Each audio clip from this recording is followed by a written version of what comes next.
Welcome to what is Yo Yo.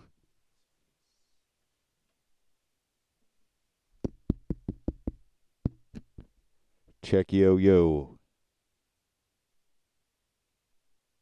That's more like it. Yes, go. Okay.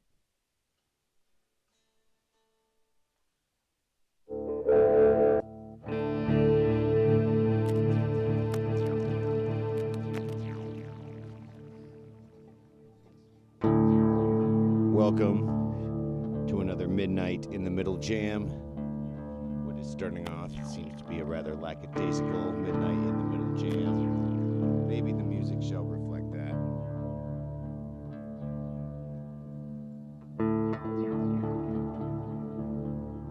Certainly a lot to be reflecting about. Speaking of the word reflect,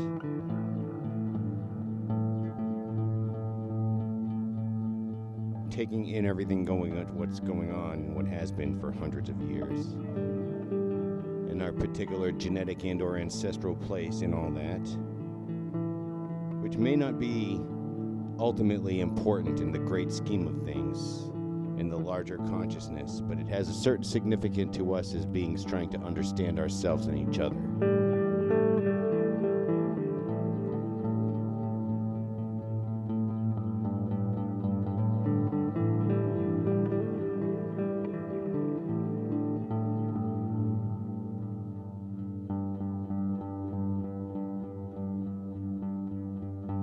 I remember being told as a kid that when you get peroxide or ointment or something like that on your wound and it stings more, or the pain in a wound, even without that, the pain in the wound comes from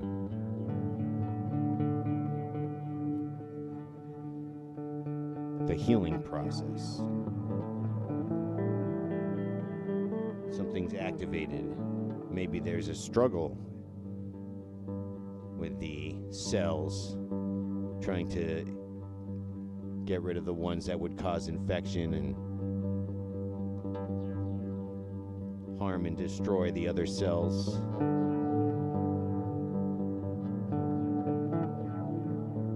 And working to build other cells to seal the wound and stop the bleeding and heal and all that.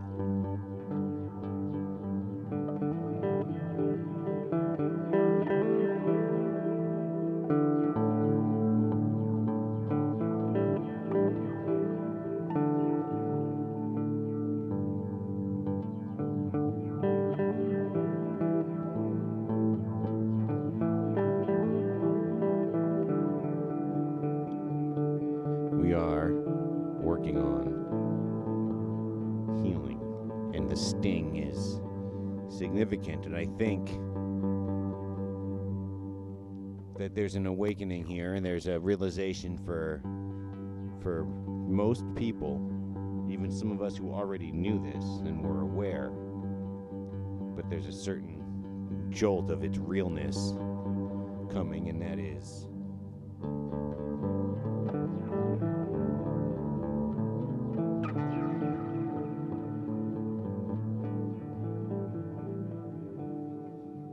the awakening of this great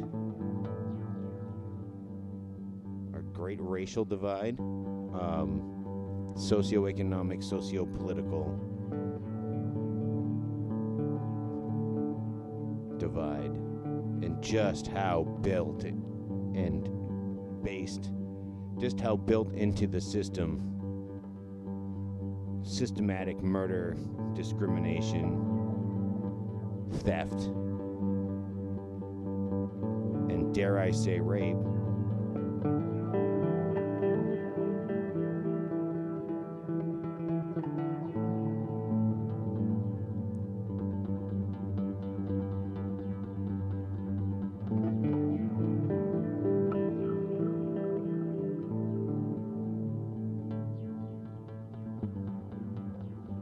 So I just read something today in one of the news blurbs, and admittedly I didn't do any further research on it or anything.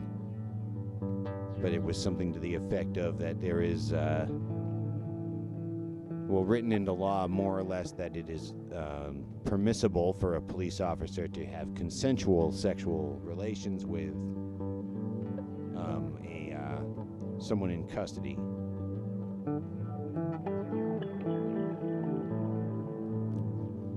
So that just kind of seems pretty grotesque when you think about the implications of what that can mean to the many people who would suffer from the corruption inevitable with such allowances.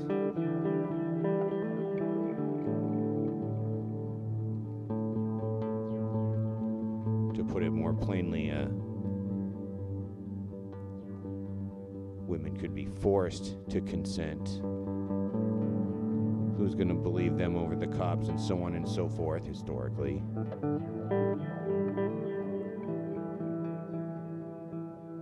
And so on, and it's just the whole system is completely wrong. The whole system is messed up.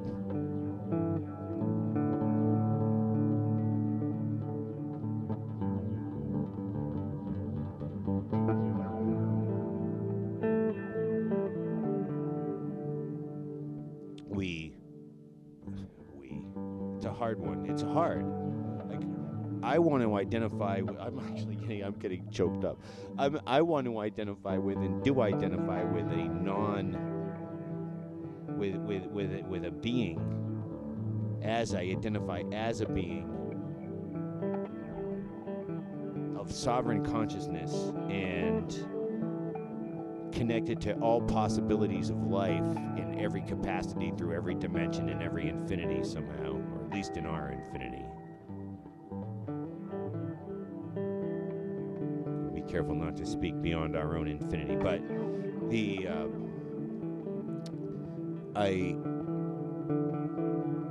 I think that I don't identify with my past, my culture.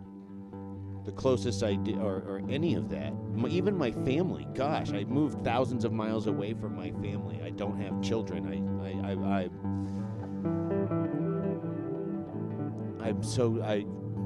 I've since I was very, very young, and then with more purpose as an adult, have disconnected myself to all of those things and systems. That is the inclusion of the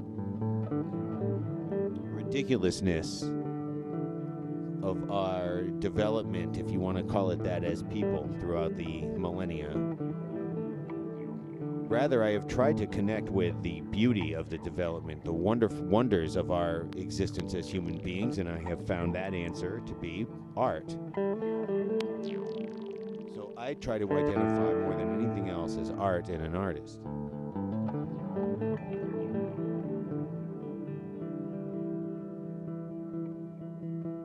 And then within the past few years or so, well, before that, but it's become more recently very apparent. I remember this hit me because I have a strong background in art history, but it's mostly Western art history, and I have a little bit of African art, a little bit of some Asian art and some Japanese and this and that, but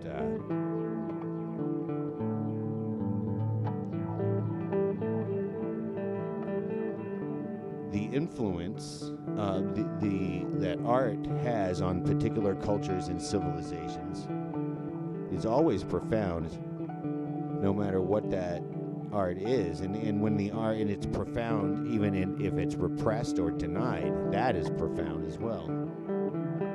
Its absence.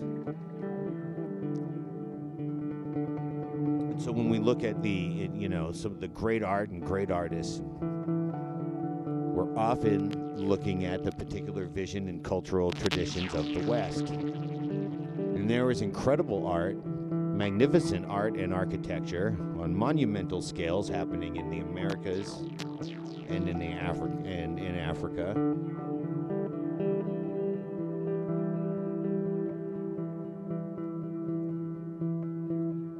for hundreds, if not thousands of years. Well, yes, for thousands of years, but some great work of civilizations that is completely and categorically it has been denied. There's an integration of some of our culture and style and design or whatnot and things, but as far as the impact it has had on us historically, well, that became limited when we destroyed those civilizations and cultures by robbing the people from those countries. Like, this is a time to say these things and think about this and to really respect and appreciate. And I know I'm not the only one, and I mean, it might be ad nauseum, but to say and acknowledge that people of European ancestry who came to the Americas made it made a civilization based on the backs of free labor that they stole from sovereign lands. And those are people who, to this day, are victims of poverty on disproportionate scales, police abuse and brutality on disproportionate scales.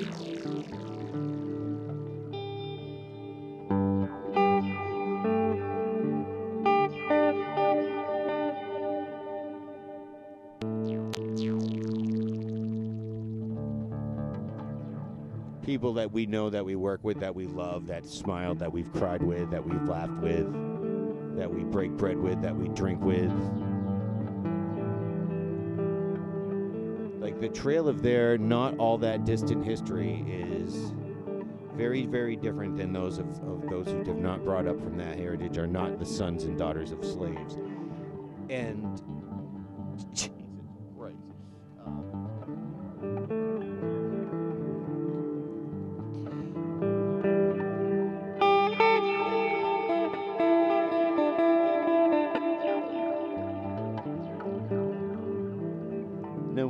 What does it mean? What does it mean now? It's not just about riots and protests and this and that. I mean, and it's not just about ending policing as a rule. No more cops. Period. No more fucking cops. I don't know if I can say that. Excuse me. But as far as getting this banned or whatever, whatever. Who cares? Speaking from my heart.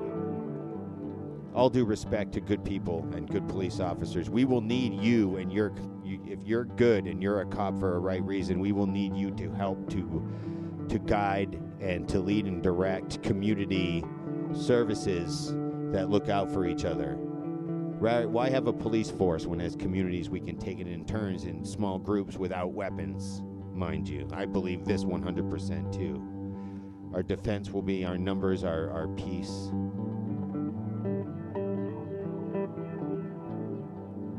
We will be prepared with things to offer rather than things to take away. Things with which we can take away, I should say. So good cops, we will need you for our local kind of community, looking out for each other groups that have nothing to do with power or control. Truly about making sure that we can live in a world without corruption of authority over us. So that is very much what this is about, but it is also about, because we all have to live together, but it's also about reconciling the fact that we need to move forward as not just as a global earth. I'll say this is hitting me right now. I don't know if I've ever been connected to being an American so much in my life. Like, don't know if I've ever felt more like about what's like the importance of what's going on in my own country, so much, and my place in it and where I'm at. So moving forward, certainly in the world, but in this country, we need to reconcile the fact that we have to now move forward. It can't be about our past. Most of us, and most of us Caucasians or whatever, non-African Americans, non-black,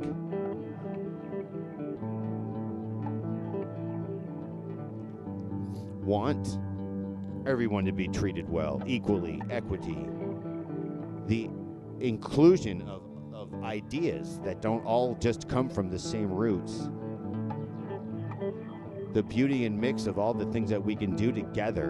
And I don't want separatism in the slightest, because there's a way we got to intermingle, and like, as people, and we know this. Now, okay, let me say this: there's always going to be a contingent or whatnot. I think a group of people who are more comfortable with other people. Sometimes those people are, are comfortable only with certain people, and oftentimes those people are similar in skin color and religion and belief and so on and so forth. Now, if we can incorporate the inclusion of this while still respecting each other's privacy and not have violence, we could make everything work. But the idea is, definitely going off on a tangent, but the idea is, as we're moving forward, okay, trying to fix things, the pendulum swings, but what is it like? What are we trying to do right now? Like, and those are some questions that we're asking. Okay, other than ending the police and working to create systems of equity and giving some consideration to the particularly dark and suffered heritage of a very large portion of our population. How do we move forward in a way that it works, that doesn't take away well, we need to take away from the rich. We need to take away from those who have taken far too much advantage. And I don't mean take away in a forceful way, but there needs to come to a conclusion where it's just insisted upon that our resources are just redistributed by different people in a different way. And that wealth is not based on the same kind of economy that we've had before.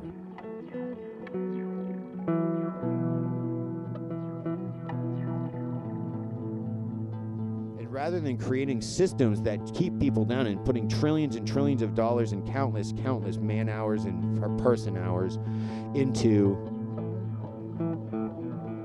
systems that are meant to repress and keep people stupid and keep people poor and keep people hurt, put all of that energy, okay, into creating systems that are great for people. No one. Okay, now I'm going to address the question that some people might have, because this is a lot of this is about dialogue and answering some questions. Not everyone's going to have patience for other people's ignorance or lack of understanding or questions. But I think it's important that some of us have some patience. We all should have with each other and ourselves. But okay, so basically they took our jobs. So for a very, very long time, that has been a concern of a number of white people about immigration, about affirmative action, and so on and so forth. Losing jobs. Well, if we are going to really rebuild a world that's not about oppressing each other and building and having everybody be a part of their community and this and that and art and a larger thing, and everyone being have much greater equity, less struggling, everyone will have something to do. There won't be jobs to take because there's going to be plenty of stuff. And if it means that the amount of jobs and work that people really have to do, and everyone gets to do something and have a say part in this and that, and there's respect, everyone gets a wage that is more than respectable, whether you're sweeping the floor or pumping gas, so long as we have gas, or whatever it is, being a doctor or a leader. everything, or you will be paid a respectable wage, and the gap will shrink, but people will have the things that they need. Anyways, I might be getting ahead of myself.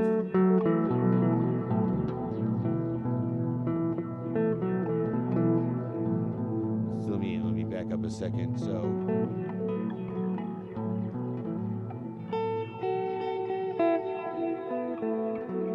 there's always, so what if it's like this? What if it so happens that people only need to work 20, let's just say that, 20 hours a week on something which, other than the things that they pursue for their own life's joy or pleasure, would quote-unquote bring in the bacon, if there's a difference between the two. So that everybody has work, but what if everybody is making more than enough money to own a home, to have at least one vehicle if that is necessary? God, we need to work on vehicles that aren't cars, that aren't gas, that are much better off, but that's another thing. People have more time to spend with their families, to spend exploring, to spend communing with their neighbors, building communities, resting, making art.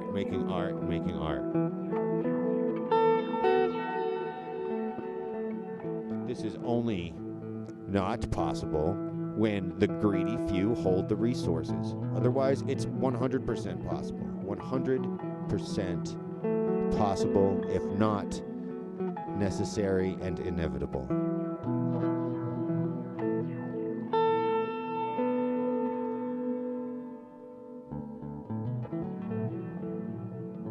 And of course, the system that is built upon the backs of slaves, of course, that system is going to scapegoat them and secretly and not so, or subtly and not so subtly, fan the flames of hate against people, against them, against the non-European,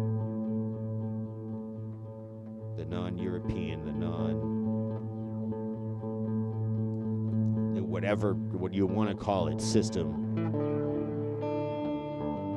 that unfortunately has been imperializing the world, raping the world, destroying cultures, peoples, medicines, communities, the ability for all of us together, regardless of color and skin, to get together and enjoy our various differences, to enjoy our various individualities, to enjoy our various differing cultural connections to the earth and the stars and the omniverse and the cosmos.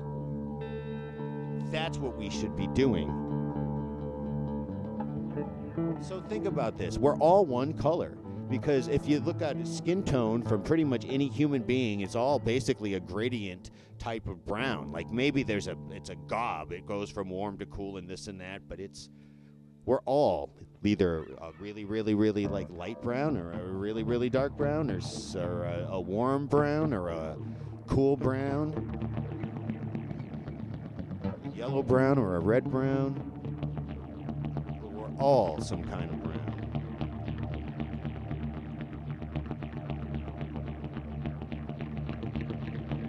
So it's absolutely, positively ridiculous that we have hate towards each other. I think it's a matter of absolute, to show some respect for each other and a greater integration of what things mean. Now, I'll also say this, as being truthful and personal. I mean, there are concerns, that I've seen this from, like, okay, when there is who is the artist? It was Joseph Cornell. I don't remember, but I believe it was in the San Francisco Museum of Modern Art. In particular, was the story I read, but I don't think it's not unique to this, where they removed some art, some exhibition, or some permanent work or whatnot, and either removed or got rid of, I don't know, but at the very least, and putting up on, I think it was work of African artists.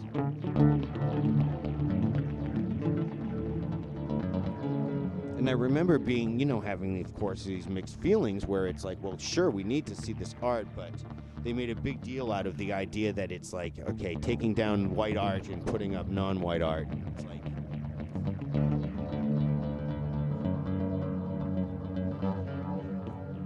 if you look at the art that really matters, that really speaks to us beyond generations, beyond race, beyond time,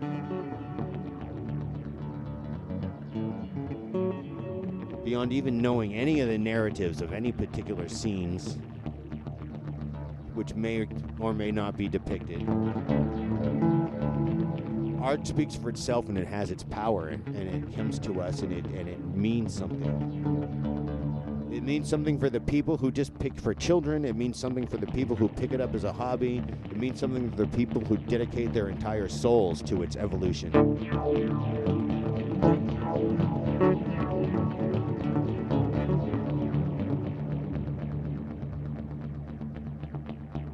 And so, yes, I have, as an artist, I have had fears or concerns or about that concept. Are we going to take beautiful, important, mind and soul changing work away from people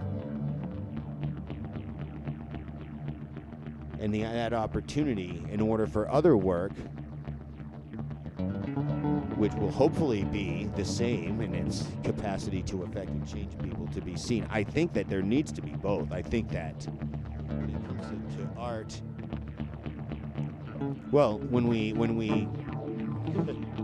have greater senses of communities and no police force and a lot less rich people, or like not nearly the gap, and when all this does happen, it won't be a matter of, oh, we don't have room for this or there's funding or this. No, we'll try to make room for as much art as possible that can move and affect us. It should be that way.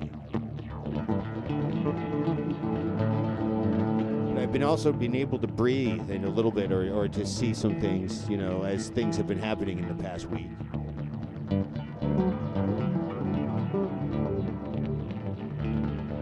For one thing, the art needs to be made no matter what. No matter if you're white, black, red, green, 7 heads, whatever you might be, you have art in your soul, it's your calling, you need to do it more than anything else, even breathe. Maybe that's metaphorical. Then do it, and it will be appreciated in some respect. Even if it's not by things that you can't see. Maybe if it's just by the energies of the omniverse, the entities. But no, if it exists in some way and someone gets to see it somehow, it'll matter exponentially more than it already does. And it already matters exponentially when you just do it in the first place, whether it's never seen by anybody. Okay, so, bringing this back in, we continue to foster art. Again, I'm going to pull art into this because it does matter. I want to see more art of Africa's. I want to see what the civilizations were doing. It goes in and out more lately. I think I'm going to have to work on that. Of art. So here's the thing I know about Western art, studying Western art and modern art. That's very, very important. Some of my work, not necessarily what you see here, but some of my work is really full of this concept, and not on purpose. It's almost it comes from a different way. I mean, it comes from my own discoveries and psychonautic journeys in the mind. But there's a lot of faces in the work, a lot of figures. And I've had people see my work and ask me if, like one person in particular asked me if I was, I don't know, some kind of, was it from an island, or, as if I had some blood or ancestry of a particular group of indigenous people whose artwork was very similar to mine. And as I heard that, and I looked and I did a little research, and yes, I started to see a larger connection to my work in a lot of ancient, and not so ancient artwork of indigenous people, African people.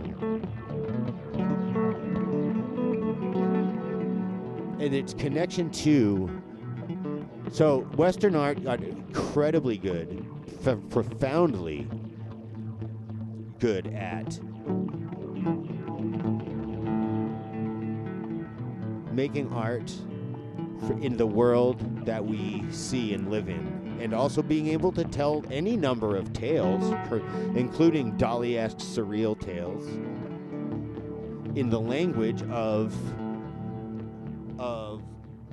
an ethereal, of a larger than life, larger than perfect representation of the visual, physical world. And Western art, from its beginnings, from the Greeks and to there's a lot of great work in Africa and so on too that is not widely studied or known, but it's equivalent to a lot of our ancient ancestors as well. But the point is Western art is awesome at, and then through that, well, Greeks, then there was the Middle Ages, where the art, a lot of it got more primitive, quote unquote, more connected to everyday gods and spirits and stuff. Then the Renaissance really blossomed painting again into a whole new existence, and it became an enormous part of life. Remember, this was long before any sort of social media, television, and all that kinds of stuff. So painting was so important at that point.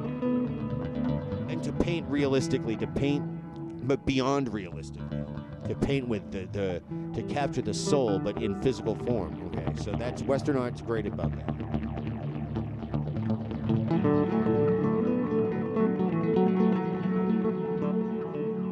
And I'll say this, with this, proportionately to what I know specifically about art of other cultures. But even more so, just what I know about art, being connected to art as an artist, and that intrinsically connects me to stuff that beyond my own particular culture. My work is, in and of itself, has been trying to be beyond any of that anyway. So, anyways, when I look at... What was I saying? Oh yeah, so Western art, very good at... that strong visual kind of narrative and a connection to realistic life. Asian art, it's all very different or whatnot. You just can't say Asian and incorporate it all in. I understand that, but I guess I did say European and incorporated that all in, and that's all very different too. So, but like the narrative capturing like nature in its simple way, a different kind of a grandeur. The work I've seen visiting Japan a couple times, and from the paintings to the architecture, it's a very different kind of a sublimity. It's sort of connected to the story of life in its humble grandeur in a lot of ways. It's everyday grandeur, and it's so like soothing. Well, it's all connected. You listen, like you can hear like the music, the flute music, or and there's something that connects to the soul in a different way. It's not just about our physical connection to the world. Even so much art is about a spiritual connection. The language is not as physical.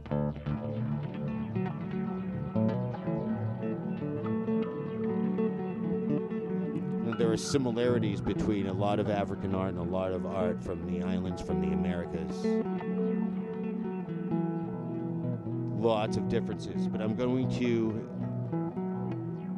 express a similarity that they all sort of share together that's a little bit different in some ways from a lot of Asian art and a lot of Western art. Not entirely. masks and stuff, but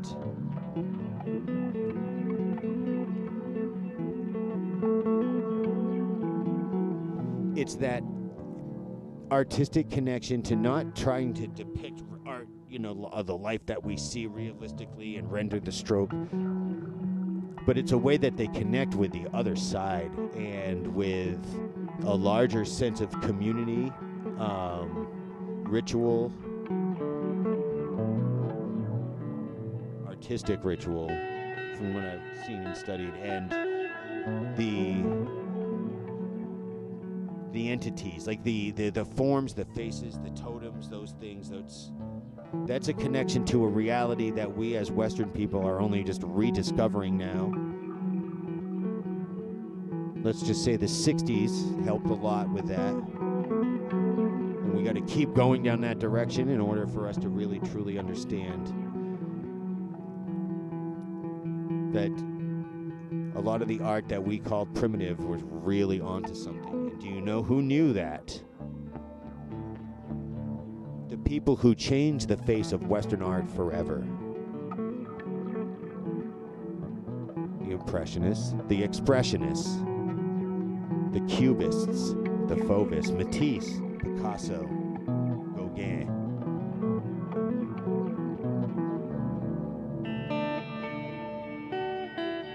And so on, all of them, down the line, all of them. The artists working in Germany, in Paris, all over.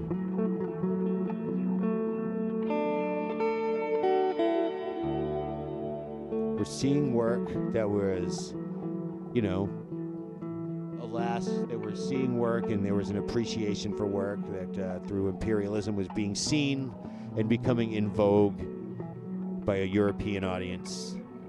But what they did is the artists saw the meaning in that work. They saw a profoundness, a profundity in a lot of the art that was made, the masks, and so on, the totems, the paintings, the expression rather than the form, and that deep connection that helped to birth abstraction.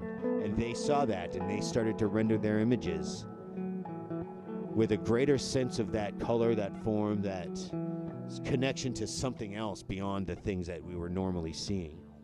And then other forms and beings. And Picasso was able to break single subject matter into several subject matters through breaking up a piece and making these mask-like forms and figures, I think, from studying art of Africa and the Americas.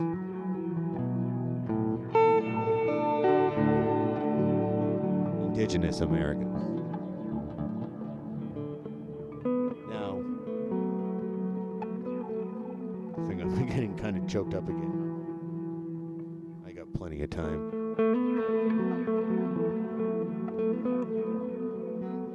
Some of these thoughts that I'm having, and like what I'm about to say, is just really sort of hitting me now, and it's just a lot of gravity. It's pretty profound. So I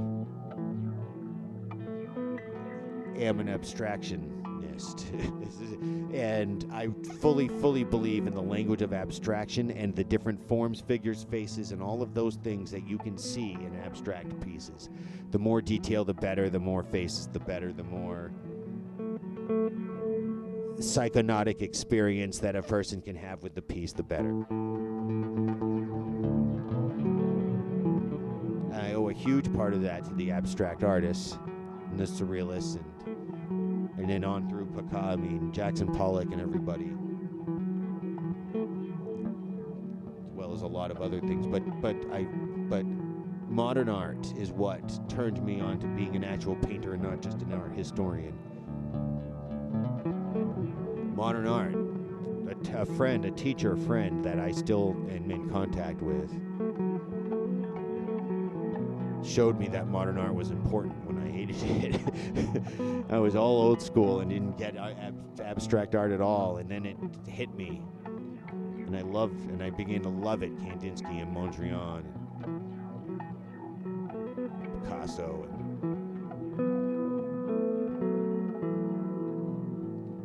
And that influence comes from the unsung and underappreciated great art of Africa,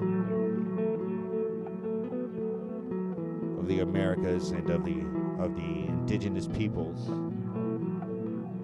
who were connecting to art in a way that this new thought, that modernism, and the changes in art and art evolutions, art movements, it's very cool because they mirror those in a way usually of some science and of literature or of psychology. And there was abstract art there was a big deal.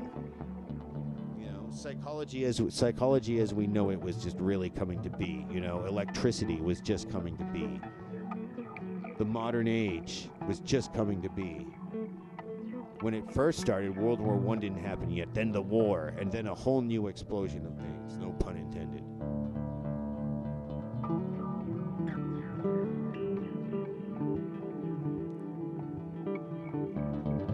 So abstract art is incredibly important. Its birth, modern art, from the Impressionists who started to break away from things, and yes, they were aware of the art of Africa and Asia as well. In fact, a lot of work was very influenced by the art of Japan, China. Aerial perspectives and whatnot. You look at the work of like people like Van Gogh, Renoir, the Impressionists in general, some more than others. You can Google it.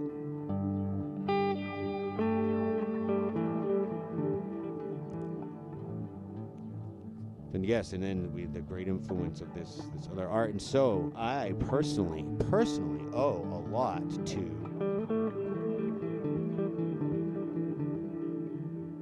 the art of Africa,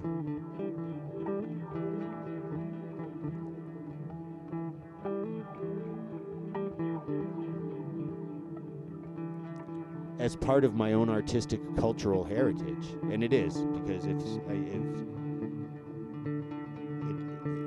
absolutely a part of my artistic cultural heritage.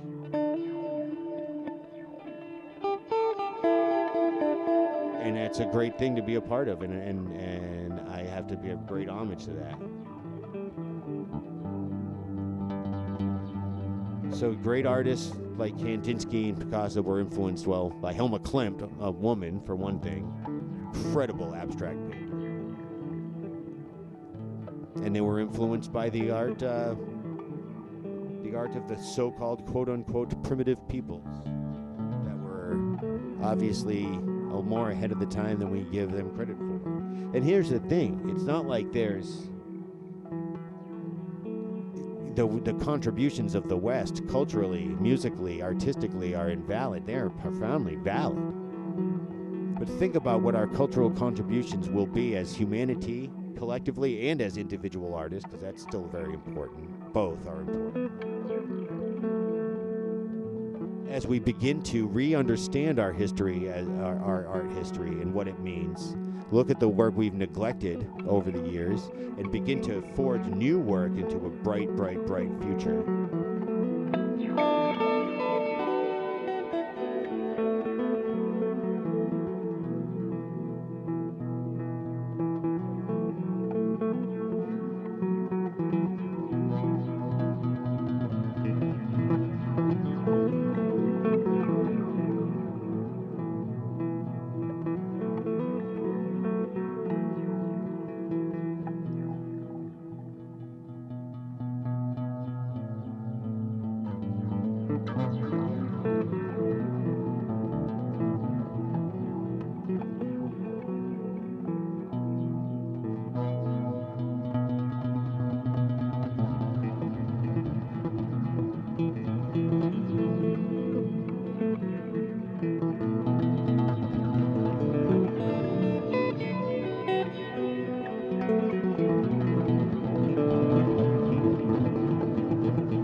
good that we're going through some deep shit right now.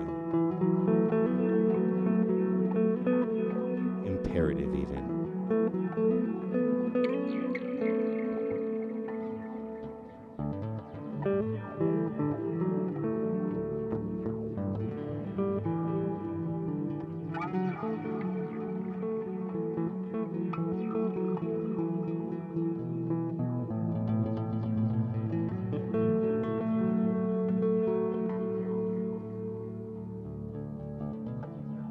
If you think about the millions of people in this country, I'm going to keep being specific.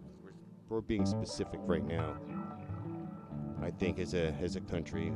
If you look at the millions of black children, African American children, no, let's just say millions and millions of people, because they were all children at one point, who have gone through the American educational system, specifically made to dumb down, to do menial jobs, to not think. Overcrowding in public schools and urban areas. Who is the victim of that? It's children of color. I think it should be an absolute priority for everybody to be given a fair shot at education. Really good education that focuses on the particular abilities of each individual child. Maybe there's more parents who would otherwise not be given the opportunities to be involved and be encouraged to do harmful things by a corrupt system that would have them destroyed. Let them be more active and involved in the children in the school, and there be, it can work. It's so there. All the elements are there for this to be wonderful and beautiful. And then there can be a greater incorporation. So one of the things about diversity that sometimes that I've noticed, and I think like everything, there's an important, like we can all grow and change, right? And getting better as you go along. Practice makes perfect, that whole idea.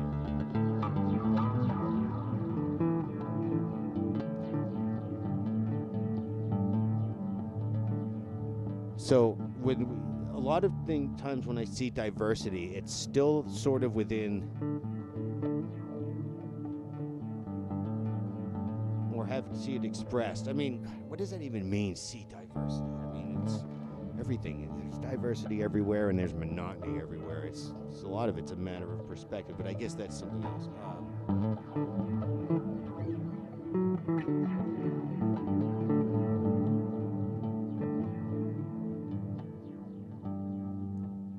But there's sort of almost what am I saying? It's like, okay, there, got it. So, sometimes when I see the idea of diversity now, not always, but sometimes, certainly when I was younger and how it was presented to me and how I may have felt about it many years ago, and how a lot of people do feel about it, it's something like this. It's like the difference between a pie, like Trivial Pursuit. You remember the game, the game Trivial Pursuit? Those of you who remember this, you got a little plastic container that had 6 little pieces that you put these little pie pieces in. It was about answering questions, trivia questions, and there were 6 categories, so there were 6 pie pieces for the pie question. But those pie pieces went into this little pie thing, and they never touched. They were all different colors, and they never intermingled. They could look cool within the circle. They all formed one unit when full. The colors never mingled. So there's that idea of diversity. Then there's the idea of making like a pie. That's an actual pie that you cut up. The insides of that kind of intermix. If you cut a piece, it might ooze out a little bit, or it's got a little bit of the other piece in, or maybe there's a lot of different ingredients mixed into it. Maybe there's the pie's cut into kind of separate pieces. Like, let's say you have a pizza. Let's go to pizza. So I'm gonna be hungry after this. So let's say you want you have one pizza and you want 5 or 6 toppings on it. or not toppings, but different, like 5 sections, which is a lot. Marcy and I will like do a half pizza, usually 2 different kinds. But let's say you wanted to do that. Let's just keep it simple for right now. Let's do 4. Doesn't even matter. You can do as many as you want. Okay, let's say this side's gonna have some pepperoni, perhaps. This side's gonna have some onion or whatnot. If you can work it so that maybe the meat's not touching the vegetarian side, then, you got a little intermixing. Like when we get our pizza. Oh man, what am I talking? So when we get our pizza, there's always slices that have a little bit of the other one in it, right? Yes, like when they mix the toppings, they put the cheese, there's going to be that little intermix. And sometimes that's the best slice, because you got a bit of both and all the flavors in there.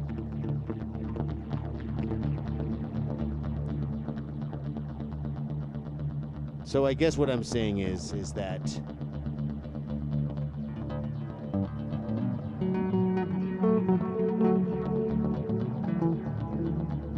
I think it tastes better, or it might be better. There's a little bit more of an integration and a mixing, and there is naturally, as you can see. Also, too, though, in some ways, yes, we have a lot of other cultures incorporated into ours, and vice versa.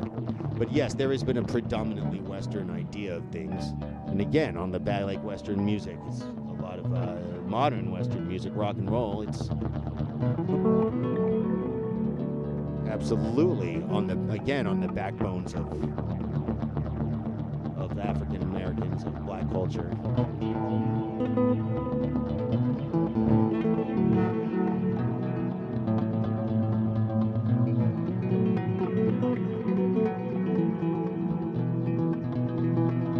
I think it's good to have some to have some particular cultural, heritage. It's okay to have like this is how I want to live and believe. I want to adopt the clothing or whatnot of where I trace my ancestors back to in Africa, or whatever it might be. Whoever I'm going to wear these traditional garbs, or I'm going to believe this religion, or from this Indian tribe that my ancestors come from, and so on and so forth.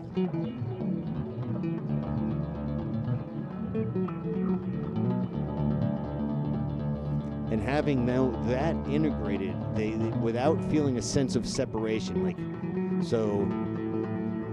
or isolation. What am I trying to say? As a white person, a skeptical white person, who unfortunately grew up amongst a lot of racism and flippancy towards people of color.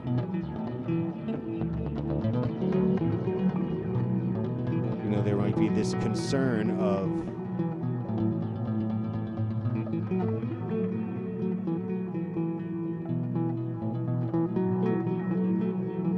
integration, meaning losing something, and it really should be about gaining something.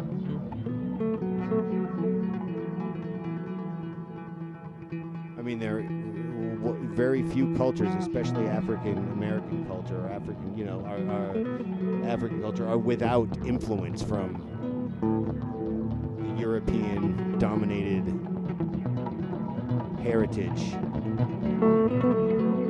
And in particular, in modern days, as travel has become more and more accessible, and we're more of a global community, so to speak, the American corporate business, capitalist, oppressive,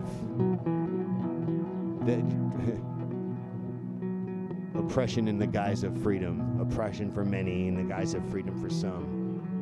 That's influenced pretty much everybody. It's okay for us to be influenced by other cultures, and to not be afraid of other cultures having their say in the way the world views what culture is.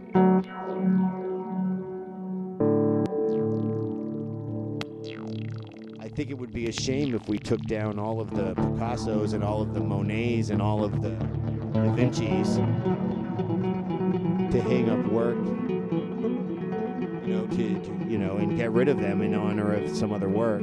I really think it would be a horrible shame. But I think we absolutely need to honor the other work as well. Look at both and see where we can go next. See what's the most important thing. This is the most important. This is, as I'm winding down, because I'm going to be cut off in a few minutes. And thank you again, by the way, those of you who are listening to this jam and stream of conscious. The most important thing is where we go and how we evolve our consciousness in the larger picture of things. Our collective consciousness, as we come together more as a global human life force, as well as a global life force, including all the other organisms that we need to learn to communicate with as well. From the whales to the trees to the mushrooms and so on and so forth. The entities.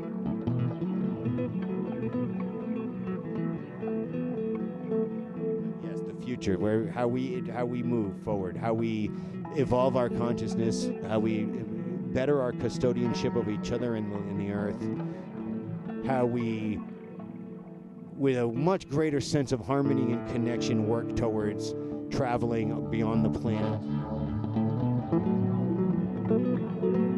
We need to have a greater sense of respect and love in our hearts before we truly become space travelers, I believe. Otherwise, it'd just be like, yeah.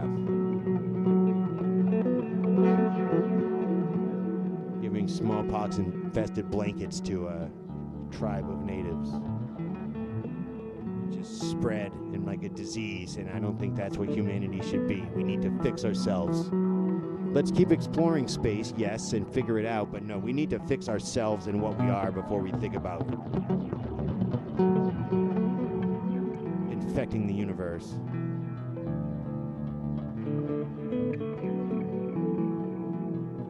And again, so we need to work on the future.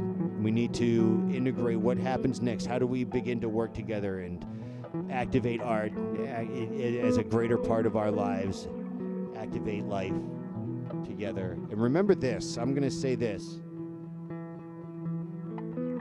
As a painter and an artist, I don't use all the same colors when I'm drawing people or painting people. It would be boring if I used all the same colors. Color does matter, but it does not have to matter in a way where we judge each other or try to make things worse or better or comparative. It matters because without colors, we wouldn't have the rainbow. We wouldn't have everything that we have that's so beautiful, that's so wonderful in our lives and our souls and consciousnesses. Yes, color matters, and we need to treat it with the respect it deserves. All right, there's my jam for the evening, the Thoughtful Thursday edition of Midnight in the Middle. We'll be back again, most probably tomorrow. I want to keep this going. I'm just not saying guaranteeing, because you never know what might happen, but you can pretty much bet unless something crazy happens, I'll be back tomorrow. Art4Truth. Let us all work together. Thank you all. Thank you to everybody who's doing whatever they can for this in their own way. And all my love and empathy, sympathy, tears, and whatever, and all that stuff to those who've suffered more than I know. So once again, thank you.